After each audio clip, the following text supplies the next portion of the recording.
당신이 누구야? 순애가 떨리는 목소리로 물었어요. 남자는 백구를 발로 차며 도망치려 했어요. 나라고 이 짐승아. 안 돼. 도망가면 안 돼. 순애가 침대에서 일어나려고 발버둥 쳤습니다. 바로 그때 복도에서 간호사들의 목소리가 들려왔어요. 무슨 소리죠? 706호에서 비명소리가. 남자는 당황했어요. 백구를 더 세게 발로 차면서 말했습니다. 이게 때문에. 젠장. 지금부터 2달 전 의문의 교통사고를 당한 김순애에게 일어난 사건을 알아보겠습니다. 그 전에 구독과 좋아요를 눌러주시면 저에게 큰 힘이 됩니다. 1챕터 백구와의 고요한 나날. 서울 외곽 을씨년스러운 단독주택가. 그곳에 자리한 낡은 벽돌집에서 40년간 묻혀있던 피의 비밀이 꿈틀거리기 시작했습니다. 성모병원 7층 706호 병실. 창가 침대에 누워있는 김순애, 68세. 2달 전 의문의 교통사고로 다리를 다쳐 입원 중이었죠. 하지만 이 사고 정말 우연이었을까요? 아, 피가 너무 많아. 여보, 죽지 마. 순애가 비명을 지르며 깨어났습니다. 온몸이 식은땀으로 흠뻑 젖어 있었고 손톱으로 시트를 움켜쥐고 있었어요. 할머니, 또 그 끔찍한 악몽이에요? 담당 간호사 김미영이 급하게 달려들어왔습니다. 미영 씨, 또 그날 밤이었어요. 우리 남편이 온몸에 피를 흘리며 쓰러져 있는데 누군가 그 위에 서서 웃고 있었어요. 순애의 목소리가 공포에 떨렸습니다. 침대 옆에는 하얀 진돗개 백구가 앉아 있었습니다. 순애가 악몽에 시달릴 때마다 백구는 애처로운 눈빛으로 그녀를 바라보며 낑낑거렸죠. 백구야, 너도 그날 밤을 기억하고 있구나. 우리 남편을 죽인 그 악마를. 순애가 백구의 머리를 쓰다듬으며 이를 갈았어요. 할머니, 그게 무슨 말씀이에요? 교통사고였잖아요. 미영이 깜짝 놀라며 물었습니다. 순애는 눈에 핏발을 세우며 입을 열었어요. 교통사고라고? 웃기지 마. 40년 전 그날 밤 우리 남편은 분명히 누군가에게 살해당했어요. 그런데 왜 경찰들도 다 한패야. 돈에 매수되어서 사건을 덮어버린 거라고. 순애가 주먹을 불끈 쥐며 소리쳤어요. 남편이 집을 나서기 전에 제게 말했거든요. 순애야, 내가 만약 죽는다면 그건 절대 사고가 아니야. 누군가 나를 노리고 있어. 백구만이 진실을 알고 있을 거야. 미영의 얼굴이 새하얗게 질렸어요. 그게 정말 마지막 말씀이었어요? 그뿐만 아니야. 순애의 목소리가 더욱 격해졌습니다. 남편 시체에서 결혼 20주년 기념으로 맞춘 은색 목걸이가 사라져 있었어요. 그 목걸이 뒷면에는 SY 애게라고 새겨져 있었는데 말이야. 백구가 갑자기 귀를 쫑긋 세우며 복도 쪽을 바라봤어요. 그러더니 목구멍 깊숙한 곳에서 나오는 섬뜩한 으르렁 소리를 내기 시작했습니다. 뭐야? 백구가 왜 이렇게 미친 듯이 으르렁거려? 미영이 소스라치게 놀랐어요. 이상해요. 백구가 이렇게 경계하는 건 40년 만에 처음이에요. 순애도 긴장했습니다. 이 녀석은요, 절대 함부로 짓지 않아요. 오직 살인자들한테만 이러거든요. 그때 복도에서 천천히 그리고 의도적으로 다가오는 발걸음 소리가 들려왔습니다. 무거운 구두 소리가 706호 병실 앞에서 딱 멈췄어요. 백구의 으르렁거림이 더욱 거세졌습니다. 털이 곤두서며 이빨을 드러내고 있었어요. 마치 죽음의 냄새를 맡은 것처럼 말이죠. 누구지? 누가 거기 있어? 순애가 떨리는 목소리로 외쳤어요. 발걸음 소리는 잠시 멈췄다가 갑자기 뛰는 소리로 바뀌며 복도 끝으로 사라져갔습니다. 도망갔어. 분명히 우리를 감시하고 있었던 거야. 순애가 침대에서 일어나려고 발버둥쳤어요. 미영이 급하게 순애를 말렸습니다. 할머니, 진정하세요. 그냥 지나가던 사람일 수도 있어요. 아니야. 절대 아니야. 순애가 눈물을 흘리며 소리쳤어요. 백구가 이렇게 반응하는 건 살인자가 나타났을 때뿐이라고. 40년 전 우리 남편을 죽인 그 개자식이 다시 나타난 거야. 백구는 여전히 문 쪽을 노려보며 경계를 늦추지 않았어요. 미영 씨, 제발 믿어주세요. 순애가 미영의 손을 꽉 잡았습니다. 며칠 전부터 우리 집 주변을 서성이는 검은 점퍼 입은 남자가 있다고 이웃들이 그랬어요. 그놈이 분명히 나를 노리고 있는 거야. 그때 순애의 휴대폰이 요란하게 울렸어요. 아들 민수에게서 온 긴급 전화였습니다. 엄마, 큰일 났어요. 집에 도둑이 들었어요. 순애의 얼굴이 창백해졌어요. 뭐라고? 도둑이? 집안이 완전히 엉망이에요. 서랍이란 서랍은 다 뒤져놨고. 엄마, 혹시 누군가 뭔가를 찾고 있었던 거 아닌가요? 순애는 전화기를 떨어뜨릴 뻔했어요. 그놈이 드디어 움직이기 시작했구나. 할머니, 지금 당장 경찰에 신고해야 해요. 미영이 다급하게 말했어요. 경찰? 40년 전에도 경찰이 도움이 됐나? 순애가 비웃으며 말했어요. 이번엔 내 손으로 직접 그놈을 잡아낼 거야. 우리 남편의 복수를 하겠어. 백구가 순애를 바라보며 한번 짧게 짖었어요. 마치 동의한다는 듯이 말이죠. 저녁이 되자 병실은 어둠에 잠겼습니다. 하지만 백구만은 여전히 문 쪽을 바라보며 한치도 자리를 떠나지 않았어요. 순애는 남편의 마지막 말을 되새겼어요. 백구가 언젠가 진실을 밝혀줄 거야. 그날 밤 순애는 알지 못했습니다. 40년간 숨겨져 있던 끔찍한 살인의 진실이 곧 그 모습을 드러내게 될 거라는 사실을요. 이 챕터 수상한 방문자. 그날 밤 11시 30분. 성모병원 7층은 고요함에 잠겨 있었습니다. 하지만 706호 병실만은 달랐어요. 백구가 계속해서 불안하게 서성이고 있었거든요. 백구야, 왜 이렇게 불안해하니? 순애가 잠들지 못하고 백구를 바라봤어요. 그때였습니다. 복도 끝에서 천천히 다가오는 발걸음 소리가 들려왔어요. 하지만 이번엔 달랐습니다. 마치 들키지 않으려고 조심스럽게 움직이는 소리였거든요. 백구가 갑자기 털을 곤두세우며 낮게 으르렁거리기 시작했어요. 누구야? 이 시간에? 순애가 긴장하며 중얼거렸습니다. 병실 문이 살짝 열렸어요. 어둠 속에서 검은 점퍼를 입은 40대 남자가 조심스럽게 고개를 내밀었습니다. 남자는 주변을 살피더니 천천히 병실 안으로 들어왔어요. 누구세요? 여긴 왜 들어와요? 순애가 떨리는 목소리로 물었습니다. 남자는 대답하지 않았어요. 대신 곧장 순애의 옆 탁자 쪽으로 시선을 돌렸습니다. 그곳에는 순애의 개인 소지품들이 놓여 있었죠. 백구가 점점 더 거세게 으르렁거렸어요. 이빨을 드러내며 남자를 향해 위협적인 자세를 취했습니다. 아, 잘못 들어왔네요. 죄송합니다. 남자가 어색하게 웃으며 말했어요. 하지만 순애는 남자의 눈빛을 놓치지 않았습니다. 분명히 뭔가를 찾고 있었어요. 잠깐만요. 당신 누구예요? 순애가 큰 소리로 외쳤습니다. 그 순간 남자가 갑자기 탁자 쪽으로 달려들었어요. 뭔가를 집으려고 손을 뻗었죠. 안 돼. 순애가 소리쳤습니다.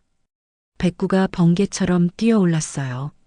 남자의 팔을 향해 이빨을 드러내며 달려들었습니다.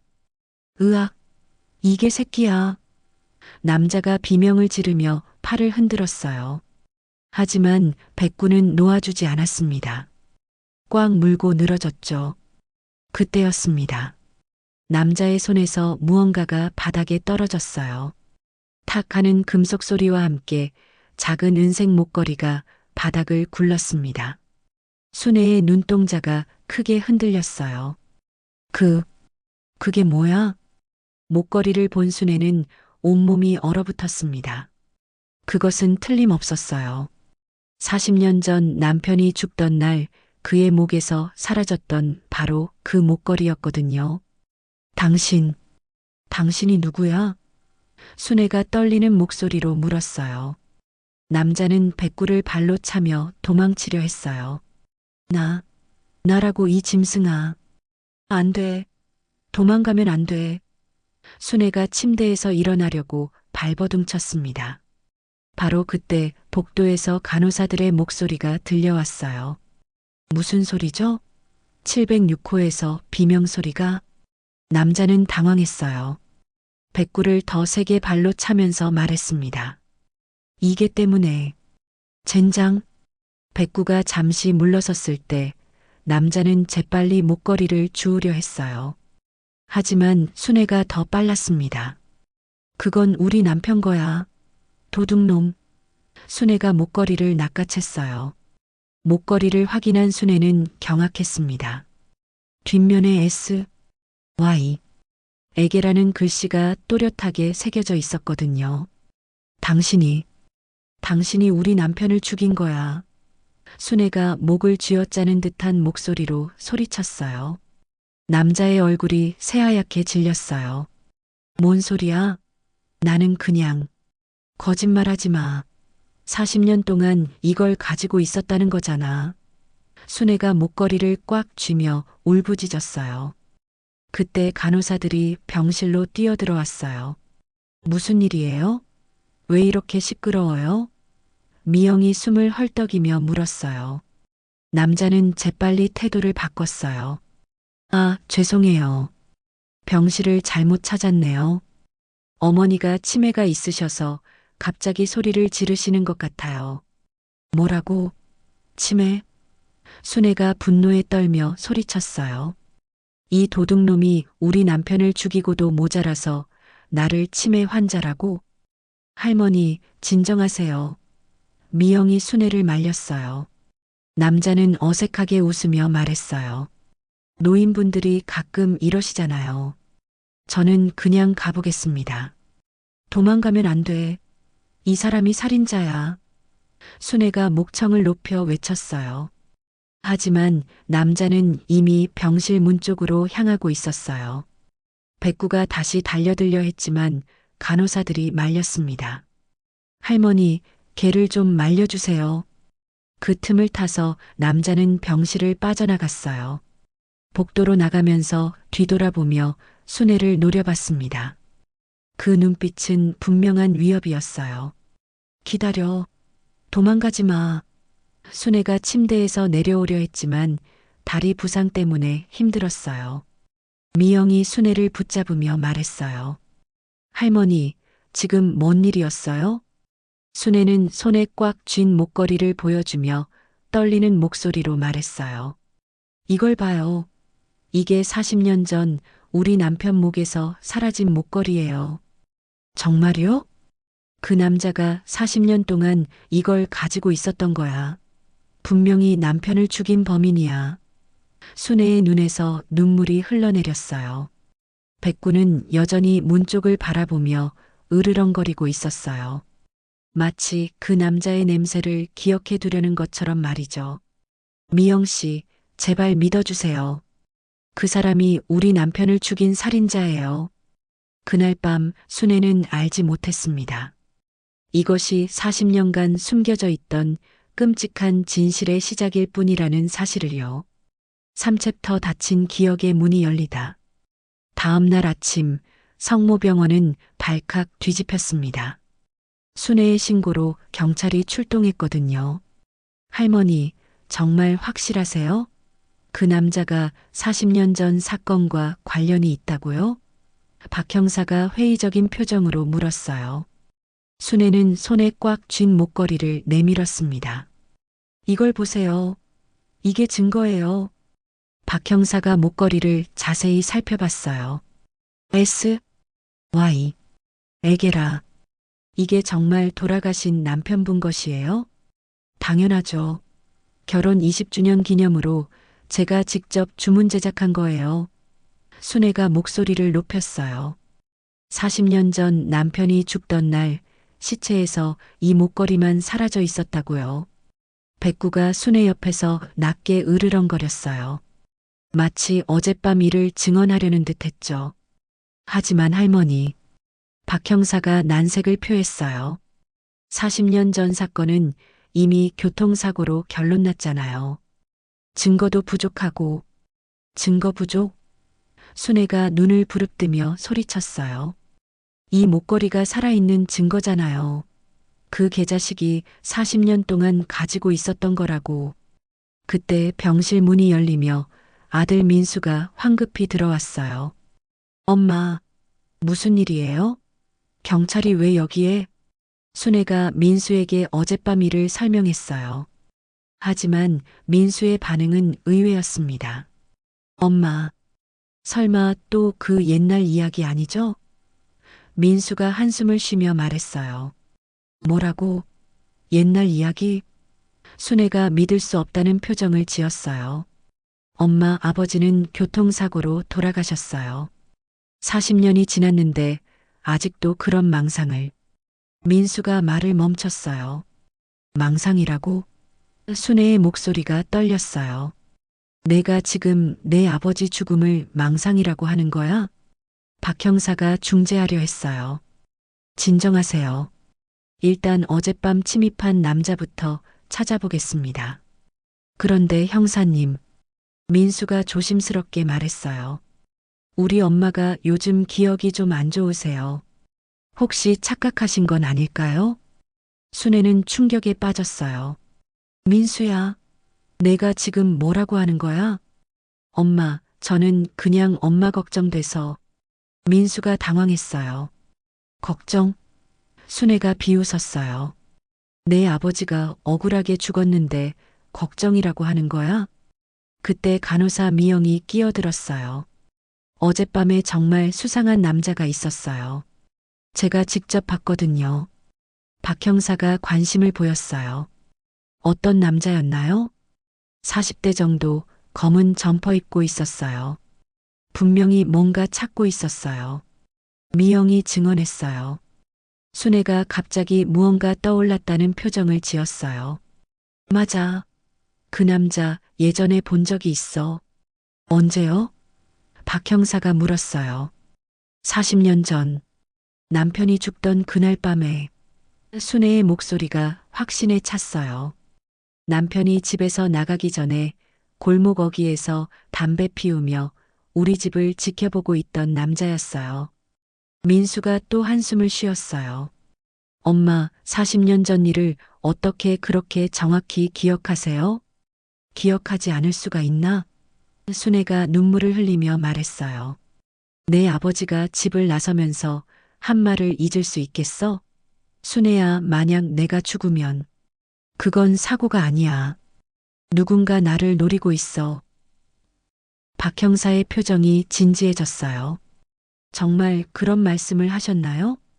그뿐만 아니에요. 순애가 더욱 격해졌어요. 남편이 그날 밤 이상하게 행동했어요. 평소엔 안 하던 행동들을 했다고요. 어떤 행동이요? 금고를 열어서 뭔가를 꺼냈어요. 그리고 누군가와 전화 통화를 했는데 더 이상 기다릴 수 없다. 오늘 밤에 끝내자고 말했어요.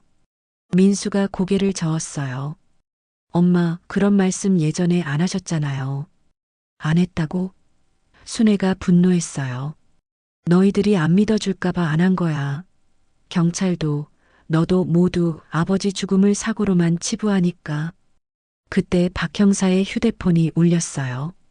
부하 직원에게서 온 전화였습니다. 네, 박 형사입니다.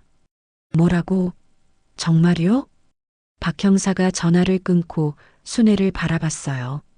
할머니, 방금 연락이 왔는데 어젯밤 병원 CCTV에 수상한 남자가 찍혔대요. 순애의 눈이 번쩍였어요.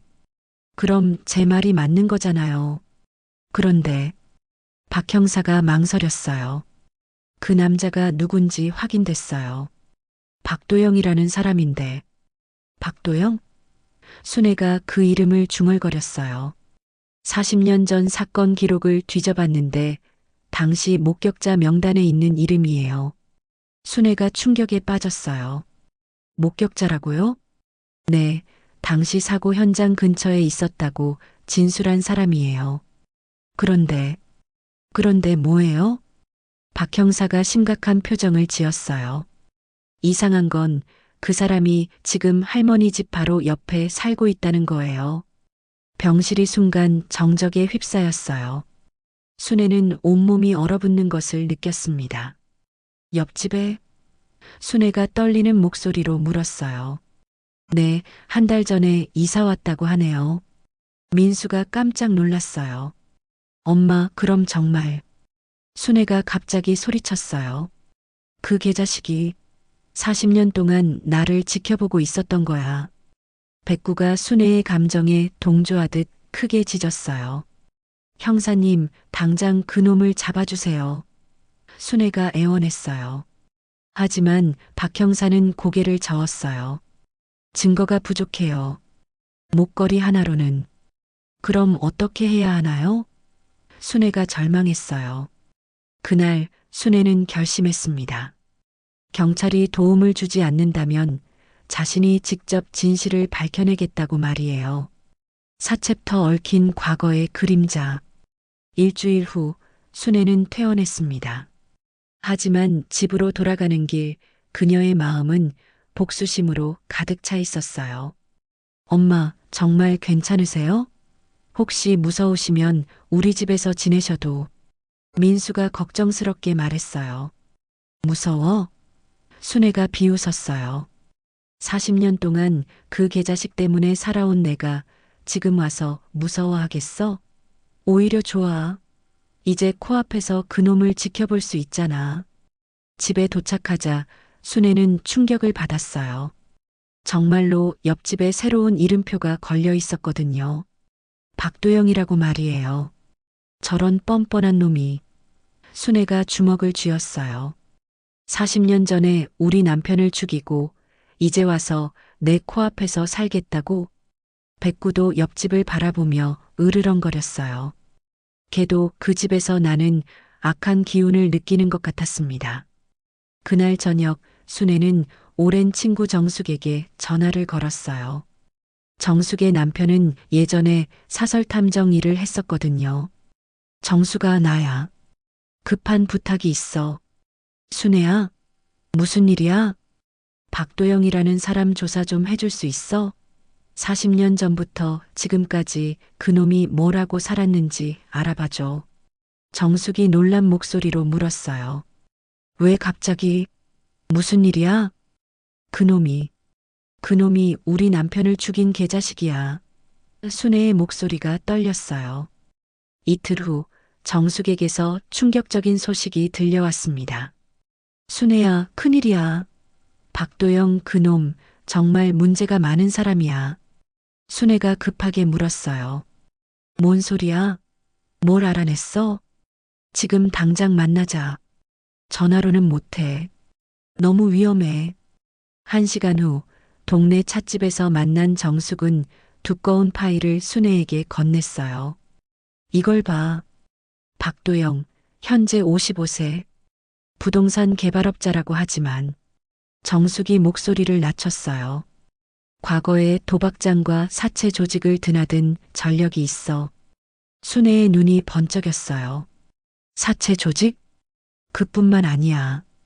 40년 전 그 시기에 일명 청산파라는 사채 조직의 심부름꾼이었어. 순애가 파일을 뒤적이며 말했어요. 청산파, 어디서 들어본 이름 같은데?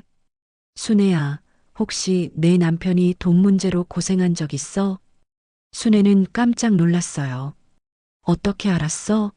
남편이 죽기 전 몇 달 동안 누군가에게 쫓기는 것 같았어. 밤에 전화도 자주 오고. 그럼 확실해. 정숙이 책상을 탁 쳤어요. 박도영 그놈이 당시 청산파에서 돈 못 갚는 사람들 처리하는 일을 했어.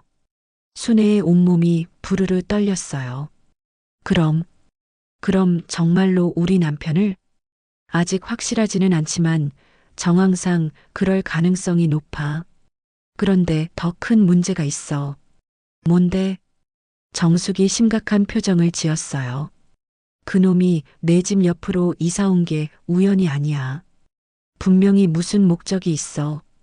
바로 그때 순애의 휴대폰이 울렸어요. 모르는 번호였습니다. 여보세요? 김순애 씨죠? 안녕하세요. 박도영입니다. 순애는 휴대폰을 떨어뜨릴 뻔했어요. 당신이? 아, 옆집으로 이사 온 박도영이에요. 인사차 전화드렸어요. 순애가 이를 갈며 말했어요. 인사라고? 당신 같은 살인마가 무슨 인사를? 전화 너머로 낮은 웃음소리가 들려왔어요. 살인마라니요? 무슨 오해가 있으신 것 같은데. 오해? 순애가 소리쳤어요. 40년 전 우리 남편 죽인 게 오해야? 아, 그 일 말씀이시는군요. 박도영의 목소리가 차갑게 변했어요. 당시 저는 그냥 목격자였을 뿐인데요. 거짓말하지 마. 병원에서 목걸이 훔치려던 게 목격자야? 목걸이? 박도영이 잠시 말을 멈췄어요. 아, 그거 말씀이시는군요.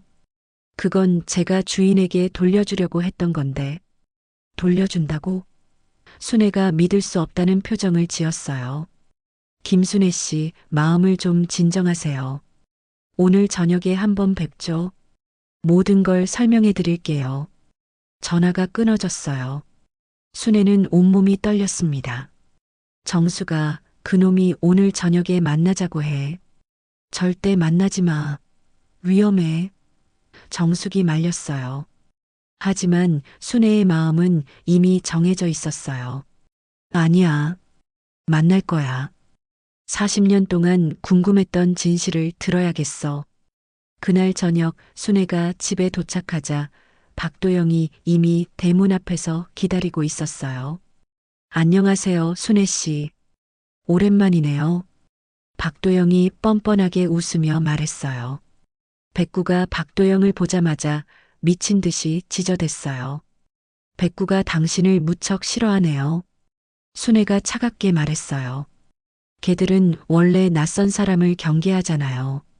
박도영이 백구를 노려보며 말했어요. 그 순간 순애는 박도영의 눈빛에서 무언가 사악한 것을 느꼈어요. 마치 40년 전 그날 밤과 똑같은 눈빛이었습니다.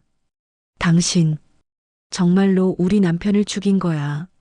순애가 확신에 찬 목소리로 말했어요.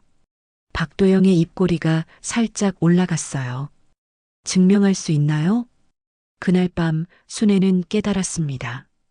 박도영이 자신을 우롱하고 있다는 사실을요. 하지만 동시에 확신했어요. 반드시 그놈의 정체를 밝혀내겠다고 말이에요. 5챕터 무너지는 확신.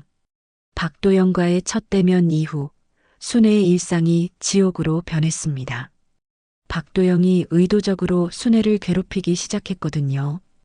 아침마다 순애는 자신의 집 대문 앞에서 이상한 광경을 목격했어요. 박도영의 쓰레기 봉투가 순애네 집 앞에 버려져 있었거든요. 이 더러운 놈이. 순애가 쓰레기 봉투를 들고 박도영의 집으로 향했어요. 박도영, 나와. 당장 나와서 이게 뭔지 설명해봐. 순애가 대문을 두드리며 소리쳤어요. 박도영이 느릿느릿 나왔어요. 아, 순애 씨. 무슨 일이세요? 이 쓰레기가 뭐야? 왜 우리 집 앞에 버려놨어? 순애가 쓰레기 봉투를 박도영 앞에 던졌어요. 어머, 그게 제 거였나요? 죄송해요. 실수였어요. 박도영이 태연하게 말했어요. 실수? 순애가 비웃었어요. 사흘째 같은 실수를 하는 거야? 나이 들면 깜빡깜빡하잖아요. 순애 씨도 아시겠지만요. 박도영이 순애를 도발했어요. 순애의 분노가 폭발했어요. 뭐라고? 너 지금 나를 치매 취급하는 거야? 아니에요. 그냥 나이 드신 분들이 가끔 헷갈려 하시니까요. 박도영이 음흉하게 웃었어요. 백구가 박도영을 향해 미친 듯이 지저댔어요. 하지만 박도영은 전혀 개의치 않는 듯 했습니다. 그날 오후 더 충격적인 일이 벌어졌어요. 동네 사람들이 순애를 이상하게 바라보기 시작한 거예요. 슈퍼마켓에서 장을 보던 순애에게 사장 아주머니가 조심스럽게 말했어요. 순애 씨, 괜찮으세요? 요즘 좀 이상하시다는 소문이. 이상하다고? 뭔 소리예요? 순애가 당황했어요. 옆집 박 씨가 그러는데 순애 씨가 치매 초기라고, 자꾸 없는 일을 있다고 우기신다고. 순애는 기가 막혔어요. 치매라고? 그 개자식이 그런 소문을 퍼뜨렸다고요? 순애 씨, 목소리 좀 낮추세요. 사람들이 다 쳐다봐요. 순애는 주변을 둘러봤어요. 정말로 사람들이 자신을 이상한 눈으로 바라보고 있었습니다. 아니에요. 저는 정상이에요. 박도영 그놈이 40년 전에 우리 남편을 죽였다고요. 순애가 소리쳤어요. 하지만 사람들은 고개를 저으며 수군거렸어요. 역시 치매가 맞나 봐. 40년 전 일을 자꾸 들먹이네. 순애는 절망했어요. 박도영이 자신을 고립시키려 한다는 걸 깨달았거든요. 집으로 돌아오는 길에 박도영을 만났어요. 그는 여전히 뻔뻔한 미소를 짓고 있었습니다. 순애 씨, 장 보고 오시는군요. 혹시 오늘도 건망증이 심하셨나요? 박도영이 일부러 큰 소리로 말했어요. 주변에 있던 이웃들이 힐끔힐끔 쳐다봤어요. 당신이 소문을 퍼뜨린 거죠? 순애가 이를 갈며 물었어요. 소문이요? 저는 그냥 사실을 말한 것뿐인데요. 순애 씨가 요즘 이상한 말씀을 많이 하신다고. 이상한 말? 순애가 분노에 떨었어요. 당신이 살인자라는 게 이상한 말이라고? 박도영이 주변 사람들을 보며 고개를 저었어요. 보시죠? 또 시작이네요. 이웃들이 수군거렸어요. 정말 치매인가 봐. 저런 소리를 하다니. 순애는 더 이상 참을 수 없었어요. 여러분, 제발 제 말을 들어보세요. 이 사람이 40년 전에. 순애 씨, 박도영이 순애의 팔을 잡았어요. 집에 가서 좀 쉬세요. 너무 흥분하시면 몸에 안 좋아요. 순애가 박도영의 손을 뿌리치려 했지만 힘이 부족했어요. 그때 아들 민수가 나타났어요. 엄마, 왜 또 이러세요? 민수야, 잘 왔어. 이 사람이 내 아버지를 죽인 범인이야. 순애가 민수에게 매달렸어요. 하지만 민수의 반응은 차갑했어요. 엄마, 또 그 이야기예요? 박 씨, 죄송합니다. 저희 어머니가 요즘. 아니에요. 이해합니다. 박도영이 이해심 많은 척 했어요. 어르신들이 나이 드시면 그러실 수 있죠. 순애는 믿을 수 없었어요. 민수야, 너마저 그놈 편을 드는 거야? 엄마, 박 씨는 선량한 분이에요. 제가 며칠 전에 만나봤는데. 만나봤다고? 순애가 경악했어요. 민수가 박도영을 바라보며 말했어요. 박 씨가 좋은 투자 제안을 해주셨어요. 부동산 개발 사업인데. 순애의 머리가 어지러웠어요. 투자라고? 너 설마. 엄마는 몰라도 돼요. 저희끼리 하는 일이니까요. 민수가 차갑게 말했어요. 박도영이 만족스러운 미소를 지었어요. 민수 씨는 정말 똑똑하세요. 어머니와는 달리 현실적이고요. 순애가 무너져 내렸어요. 민수야, 너까지 속는 거야? 속는다고요? 민수가 화를 냈어요. 엄마, 그만 좀 하세요. 박 씨한테 실례잖아요. 순애는 완전히 고립되었다는 걸 깨달았어요. 아들마저 박도영 편을 들고 있었거든요. 하하. 박도영이 크게 웃었어요. 순애 씨, 이제 아무도 당신 말을 믿지 않아요. 혼자서 40년 전 일에 매달리지 말고 현실을 받아들이세요. 순애가 절망에 빠져 집으로 돌아왔을 때 오직 백구만이 그녀를 위로해 주었어요. 백구야, 너만 내 편이구나. 너만 그놈의 정체를 알고 있어. 순애가 백구를 끌어안으며 울었어요. 백구는 여전히 박도영의 집 쪽을 바라보며 으르렁거렸어요. 마치 절대 포기하지 말라고 말하는 것 같았습니다. 그날 밤 순애는 다짐했어요. 아무도 자신을 믿어주지 않더라도 반드시 박도영의 정체를 밝혀내겠다고 말이에요. 하지만 박도영의 계략은 이제 시작에 불과했습니다. 6챕터 숨겨진 증거. 박도영의 괴롭힘이 계속되던 어느 비 오는 밤, 기적 같은 일이 벌어졌습니다. 우르르르.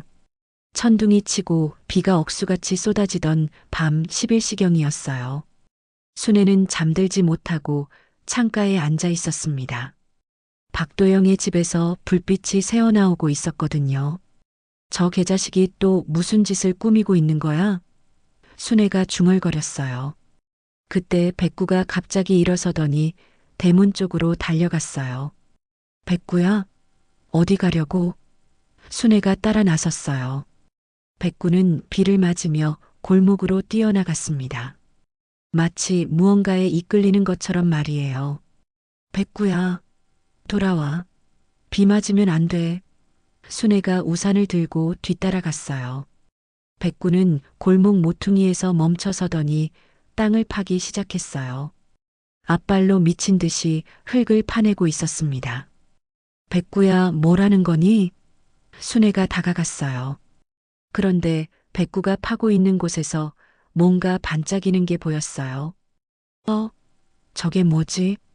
순애가 무릎을 꿇고 백구를 도와 흙을 파냈어요. 잠시 후 놀라운 것이 나타났습니다. 낡고 녹슨 손목시계였어요. 이게 뭐야? 순애가 시계를 조심스럽게 집어들었어요. 시계를 자세히 보니 순애의 온몸이 얼어붙었어요. 시계 뒷면에 새겨진 글씨가 보였거든요. 사랑하는 순애에게 이건. 순애의 목소리가 떨렸어요. 그 시계는 40년 전 남편이 죽던 날 차고 나갔던 바로 그 시계였어요. 결혼 기념일에 순애가 선물로 준 시계였거든요. 이럴 수가. 왜 여기에? 순애가 믿을 수 없다는 표정을 지었어요. 백구가 순애를 바라보며 한번 짧게 짖었어요. 마치 이제 알겠지? 라고 말하는 것 같았습니다. 순애는 급하게 집으로 돌아가 시계를 자세히 살펴봤어요. 시계는 멈춰 있었지만 바늘이 가리키는 시간이 오후 11시 30분이었어요. 11시 30분. 남편이 사고 났던 시간이잖아. 순애가 소리쳤어요. 더 놀라운 건 시계에 피가 묻어 있었다는 거예요. 40년이 지났지만 아직도 검은 얼룩이 남아 있었습니다. 이건 확실한 증거야. 남편이 그 골목에서 죽었다는 증거라고. 순애가 흥분했어요. 다음 날 아침 순애는 곧장 경찰서로 향했어요. 형사님, 증거를 찾았어요. 순애가 박 형사에게 시계를 보여줬어요. 박 형사가 시계를 받아보며 놀란 표정을 지었어요. 이게 정말 돌아가신 남편분 것이에요? 확실해요. 제가 직접 선물로 준 거거든요. 순애가 확신에 찬 목소리로 말했어요. 그런데 이걸 어디서 찾으셨어요? 우리 집 근처 골목에서요. 백구가 찾아냈어요. 박 형사가 심각한 표정을 지었어요. 할머니, 이게 만약 진짜라면 40년 전 사건이 단순 교통사고가 아닐 수도 있어요. 그러니까요. 제가 계속 말했잖아요. 순애가 소리쳤어요. 일단 감식을 의뢰해 보겠어요. 피가 정말 남편분 것인지 확인해야죠. 그때 순애의 휴대폰이 울렸어요. 옛날 동료 한정호에게서 온 전화였습니다. 정호는 40년 전 남편의 사건을 담당했던 형사였어요. 순애 씨, 나 정호야. 급한 일이 있어서 연락했어. 정호 씨? 무슨 일이에요? 40년 전 당신 남편 사건 말인데, 당시 수상한 점이 많았어. 지금이라도 만나서 얘기하자. 1시간 후, 동네 찻집에서 만난 정호는 충격적인 이야기를 했어요. 순애 씨, 당시 사건이 교통사고로 종결된 건 위에서 압력이 있었기 때문이야. 압력이라뇨? 순애가 놀랐어요. 청산파라는 사채 조직에서 돈을 받은 고위직들이 사건을 덮으려 했어. 나도 어쩔 수 없었지. 순애의 눈에서 눈물이 흘러내렸어요. 그럼 정말로 우리 남편이 살해당했을 가능성이 높아. 당시 현장에서 이상한 점이 너무 많았거든. 무슨 이상한 점이요? 정우가 목소리를 낮췄어요. 시체의 상처가 교통사고 치고는 너무 이상했어. 그리고 현장에서 발견된 증거물들이 갑자기 사라졌지. 사라졌다고요? 남편분이 쓰고 있던 시계와 목걸이가 현장에서 발견됐는데 다음 날 증거 보관소에서 없어진 거야. 순애가 가방에서 시계를 꺼냈어요. 이 시계 말인가요? 정우의 눈이 커졌어요. 이게 어떻게? 백구가 찾아낸 거예요. 우리 집 근처 골목에 묻혀 있었어요. 정우가 시계를 자세히 살펴봤어요. 맞아. 이게 당시 현장에서 발견됐던 시계야. 그런데 어떻게 여기에? 누군가 숨겨놓은 거죠. 범인이. 순애 씨, 이건 단순 교통사고가 아니었어. 누군가 계획적으로 남편분을 살해한 거야. 순애가 주먹을 불끈 쥐었어요. 박도영 그 개자식이. 박도영? 그게 누구야? 순애가 지금까지 있었던 일들을 정호에게 설명했어요. 정호의 표정이 점점 심각해졌습니다. 그럼 그 사람이 40년 동안 증거를 숨겨왔다는 거네. 이제 어떻게 해야 하죠? 정우가 결심한 듯 말했어요. 순애 씨, 내가 도와줄게. 40년 전에 내가 제대로 못한 일을 이제라도 바로잡겠어. 그날 저녁 순애는 희망을 품었어요. 드디어 40년간 묻혀있던 진실이 밝혀질 수 있을 것 같았거든요. 하지만 박도영은 순애가 증거를 찾았다는 사실을 이미 알고 있었어요. 그리고 더 큰 음모를 꾸미고 있었습니다. 7챕터 최후의 대면. 한정우의 도움으로 본격적인 수사가 시작되었습니다. 정호는 40년 전 사건 파일을 다시 뒤져보며 충격적인 사실들을 발견했어요. 순애 씨, 큰일이야. 박도영 그놈의 과거를 파헤쳐봤는데. 정우가 흥분한 목소리로 전화를 걸어왔어요. 뭘 알아냈어요? 40년 전 그놈은 청산파의 핵심 인물이었어. 돈 못 갚는 사람들을 처리하는 게 전문이었다고. 순애의 온몸이 부르르 떨렸어요. 그럼 정말로 우리 남편을? 그뿐만 아니야. 당시 현장 CCTV 복원 작업을 해봤는데 놀라운 영상이 나왔어. 무슨 영상이요? 당신 남편이 골목에서 누군가와 격투를 벌이는 장면이야. 그리고 그 상대방이 바로 박도영이야. 순애는 휴대폰을 떨어뜨릴 뻔했어요. 정말요? 그럼 이제 그놈을 잡을 수 있는 거죠? 물론이지. 지금 당장 체포영장을 신청하고 있어. 오늘 밤에 끝날 거야.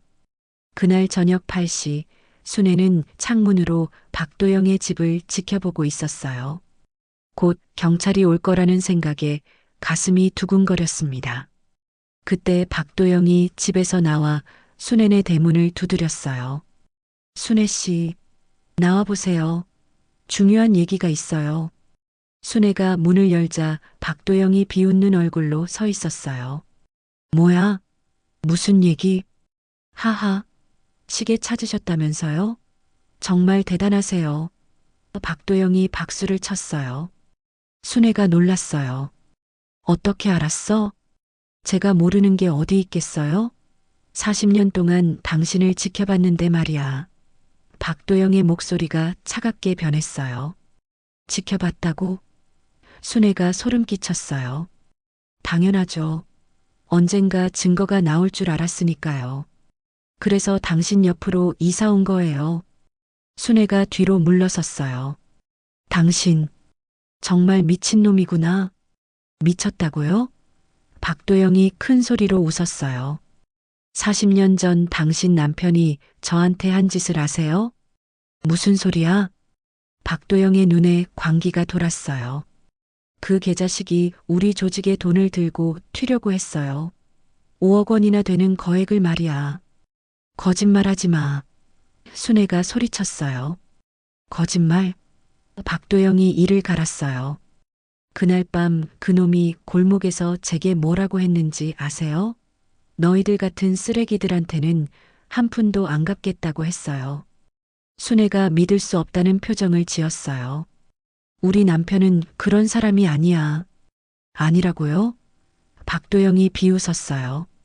그래서 제가 직접 처리한 거예요. 이 목으로. 박도영이 자신의 목을 손으로 긋는 신용을 했어요. 이 살인마야. 순애가 박도영에게 달려들려 했어요. 그때 백구가 번개처럼 뛰어나와 박도영의 다리를 물었어요. 으악, 이게 새끼. 박도영이 백구를 발로 찼어요. 백구야. 순애가 비명을 질렀어요. 박도영이 순애를 노려보며 말했어요. 이제 당신도 남편 곁으로 보내드릴까요? 바로 그때 사이렌 소리가 들려왔어요. 경찰차 여러 대가 골목으로 들어오고 있었습니다. 박도영, 긴급 체포다. 손들어. 정우가 확성기로 소리쳤어요. 박도영의 얼굴이 새하얗게 질렸어요. 젠장, 벌써? 경찰들이 사방에서 몰려들었어요. 박도영은 완전히 포위되었습니다. 40년간 도망다닌 것 치고는 너무 허무하네. 정우가 박도영에게 수갑을 채우며 말했어요. 박도영이 체포당하는 순간에도 순애를 노려보며 소리쳤어요. 당신 같은 늙은이가 날 무너뜨릴 줄 알았어? 웃기지 마. 순애가 눈물을 흘리며 대답했어요. 아니야. 내가 아니라. 백구가 널 무너뜨린 거야. 박도영이 백구를 바라봤어요. 백구는 여전히 박도영을 향해 으르렁거리고 있었습니다. 그 개가 박도영이 믿을 수 없다는 표정을 지었어요. 그래. 40년 동안 백구가 진실을 지켜왔어. 내가 묻어둔 증거를 찾아낸 것도 백구야. 순애가 확신에 찬 목소리로 말했어요. 정우가 박도영을 경찰차로 끌고 가며 말했어요. 김순애 씨 남편 살인 혐의로 긴급 체포한다. 묵비권을 행사할 권리가 있으며. 박도영이 마지막으로 소리쳤어요. 40년 전 그 일은 정당방위였어. 그놈이 먼저 칼을 들이댔다고. 정당방위? 순애가 비웃었어요. 그럼 왜 40년 동안 숨어 살았어? 왜 증거를 숨겨왔어? 박도영은 더 이상 할 말이 없었어요. 경찰차 문이 닫히면서 그의 40년간 도주가 끝났습니다. 정우가 순애에게 다가왔어요. 순애 씨, 이제 끝났어. 남편분의 억울함이 풀렸어. 순애가 백구를 껴안으며 눈물을 흘렸어요. 백구야, 정말 고마워. 내가 아버지의 복수를 해준 거야. 그날 밤 마을 사람들이 모두 놀랐어요. 40년간 미해결로 남아있던 사건이 드디어 해결된 거였거든요. 아들 민수도 어머니에게 달려와 무릎을 꿇었어요. 엄마, 죄송해요. 제가 잘못했어요. 어머니 말씀을 믿지 않아서. 순애가 민수의 머리를 쓰다듬었어요. 괜찮아. 이제 다 끝났어. 하지만 진짜 끝은 아직 남아 있었어요. 40년간 억울하게 죽은 남편의 영혼이 이제야 편히 쉴 수 있게 된 거였습니다. 8챕터 고요한 복수의 끝. 박도영이 체포된 지 한 달 후 재판이 시작되었습니다. 법정에는 40년간 기다려온 진실을 보려는 사람들로 가득했어요. 순애는 증인석에 앉아 떨리는 목소리로 증언했습니다. 40년 동안 기다렸어요. 우리 남편이 억울하게 죽었다는 걸 누구도 믿어주지 않았어요. 검사가 물었어요. 그럼에도 포기하지 않으신 이유가 있나요? 백구 때문이에요. 순애가 눈물을 흘리며 말했어요. 이계가 40년 동안 진실을 지켜왔어요. 그놈이 숨긴 증거를 찾아낸 것도 백구예요. 피고석에 앉은 박도영이 비웃었어요. 걔 얘기를 법정에서 하다니. 정말 한심하네요. 판사가 박도영을 노려봤어요. 피고인은 조용히 하세요. 검사가 증거물을 제시했어요. 이것이 피해자가 차고 있던 시계입니다. 피고인이 40년간 숨겨온 결정적 증거죠. 박도영의 변호사가 반박했어요. 그 시계가 제 의뢰인과 무슨 관련이 있다는 거죠? 시계에서 피고인의 지문이 발견되었습니다. 검사가 단호하게 말했어요. 법정이 웅성거렸어요. 박도영의 얼굴이 창백해졌습니다. 그리고 더 충격적인 증거가 있습니다. 검사가 CCTV 영상을 틀었어요. 40년 전 복원된 현장 영상입니다. 화면에는 순애의 남편이 박도영과 격투를 벌이는 장면이 나왔어요. 그리고 박도영이 흉기로 남편을 찌르는 결정적 순간까지 말이에요. 아, 순애가 비명을 질렀어요. 여보, 우리 여보. 법정이 술렁거렸어요. 박도영은 더 이상 변명할 수 없었습니다. 판사가 엄숙하게 말했어요. 피고인 박도영은 40년 전 고의살인을 저질렀고 증거인멸과 도주까지 했습니다. 무기징역을 선고합니다. 무기징역? 박도영이 소리쳤어요. 말도 안 돼. 그건 정당방위였어. 정당방위라고? 순애가 일어서서 소리쳤어요. 40년 동안 도망다닌 게 정당방위야? 증거 숨긴 게 정당방위야? 박도영이 순애를 노려보며 마지막까지 악을 썼어요. 당신 남편이 먼저 시비를 걸었어. 돈을 안 갚겠다고 하면서. 거짓말하지 마. 순애가 눈물을 흘리며 외쳤어요. 우리 남편은 그런 사람이 아니야. 판사가 망치를 두드렸어요. 정숙. 피고인은 즉시 수감하고 피해자 가족에게는 국가에서 보상금을 지급하겠습니다. 재판이 끝난 후 순애는 법정 밖에서 무너져 앉았어요. 40년간 억눌러왔던 감정이 한꺼번에 터져나왔거든요. 여보, 이제 됐죠? 억울함이 풀렸어요. 순애가 하늘을 보며 울부짖었어요. 아들 민수가 어머니를 꽉 껴안았어요. 엄마, 죄송해요. 제가 어머니를 믿지 않아서. 아버지에게도 죄송해요. 이제야 내 아버지가 편히 쉴 수 있겠구나. 순애가 민수의 등을 토닥였어요. 그때 정우가 다가왔어요. 순애 씨, 40년간 정말 고생 많으셨어요. 제가 그때 제대로 수사했어야 했는데. 아니에요. 지금이라도 진실이 밝혀진 게 다행이에요. 순애가 고개를 저었어요. 몇 주 후 순애는 남편의 무덤을 찾았어요. 백구도 함께였죠. 여보, 드디어 해냈어요. 당신을 죽인 그 개자식을 감옥에 보냈어요. 순애가 묘비에 손을 올리며 말했어요. 백구가 무덤 앞에 앉아 한번 짧게 짖었어요. 마치 아버지, 이제 편히 쉬세요라고 말하는 것 같았습니다. 백구야, 내가 없었다면 불가능했어. 정말 고마워. 순애가 백구의 머리를 쓰다듬었어요. 그날 오후 집으로 돌아온 순애는 마당에 앉아 햇볕을 쬐고 있었어요. 백구는 순애 옆에서 평온한 표정으로 누워 있었습니다. 백구야, 이제 우리도 평화롭게 살 수 있겠구나. 순애가 미소 지었어요. 민수가 어머니에게 다가왔어요. 엄마, 정말 죄송해요.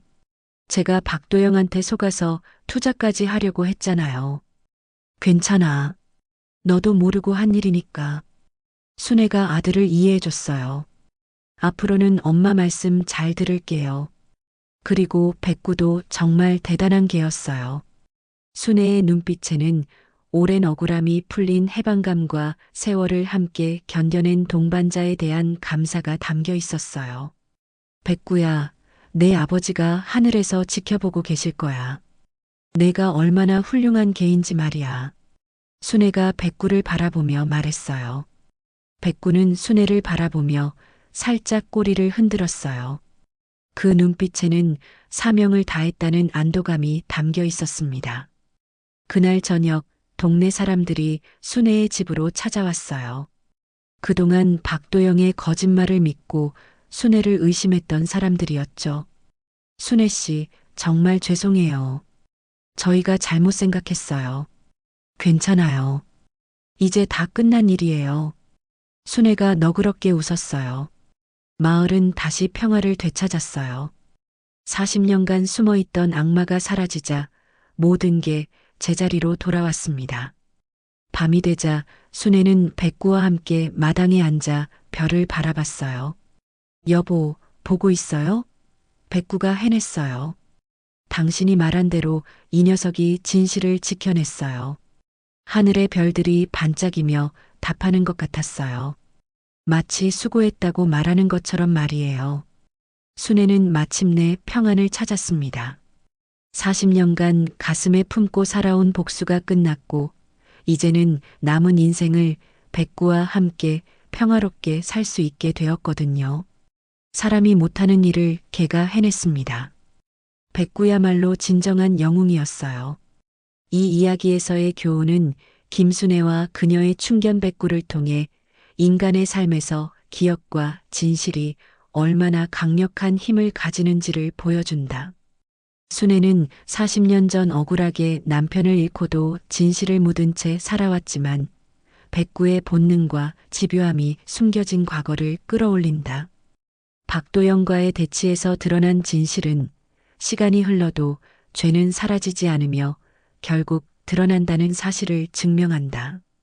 아들 민수가 어머니를 믿지 못한 후 뒤늦게 사과하는 장면은 가장 가까운 가족이라도 진심을 알아보지 못할 수 있다는 경각심을 준다. 이 이야기는 믿음과 인내, 그리고 정의를 향한 집념이 결국 억울함을 풀고 관계를 회복하게 한다는 깊은 교훈을 남긴다.